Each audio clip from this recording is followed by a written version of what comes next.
The Homeric Hymns, ancient Greek, Homerikoi hymnoi, Romanized, Homerikoi hymnoi, are a collection of 33 ancient Greek hymns and one epigram.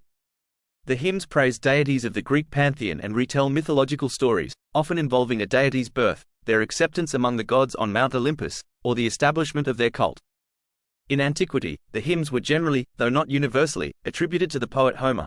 Modern scholarship has established that most date to the 7th and 6th centuries BCE, though some are more recent, and the latest, the hymn to Ares, may have been composed as late as the 5th century CE.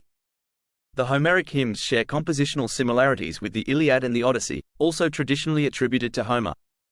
They share the same artificial literary dialect of Greek, are composed in dactylic hexameter, and make use of short, repeated phrases known as formulae.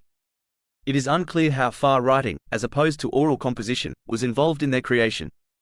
They may initially have served as preludes to the recitation of longer poems, and have been performed, at least originally, by singers accompanying themselves on a lyre or another stringed instrument. Performances of the hymns may have taken place at sympotic banquets, religious festivals, and royal courts. There are references to the Homeric hymns in Greek poetry from around 600 BCE. They appear to have been used as educational texts by the early 5th century BCE, and to have been collected into a single corpus after the 3rd century CE.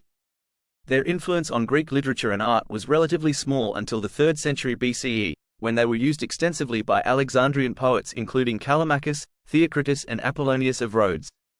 They were also an influence on Roman poets, such as Lucretius, Catullus, Virgil, Horace, and Ovid.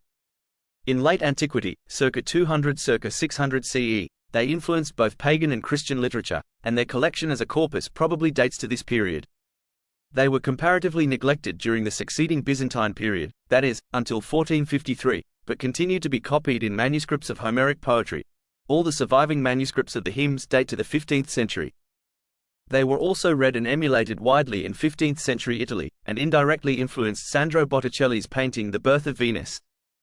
The Homeric hymns were first published in print by Demetrios Chalkokondyles in 1488–1489. George Chapman made the first English translation of them in 1624.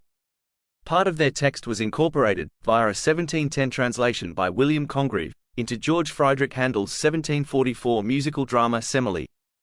The rediscovery of the Homeric hymn to Demeter in 1777 led to a resurgence of European interest in the hymns.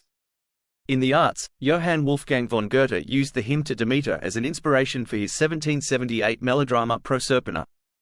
Their textual criticism progressed considerably over the 19th century, particularly in German scholarship, though the text continued to present substantial difficulties into the 20th. The Homeric hymns were also influential on the English Romantic poets of the early 19th century, particularly Leigh Hunt, Thomas Love Peacock, and Percy Bysshe Shelley. Later poets to adapt the hymns included Alfred, Lord Tennyson, and Constantine P. Cavafy. Their influence has also been traced in the works of James Joyce, the films of Alfred Hitchcock, and the novel Coraline by Neil Gaiman. If you enjoyed this video, don't forget to like and subscribe for more daily videos. You never know, it could be interesting.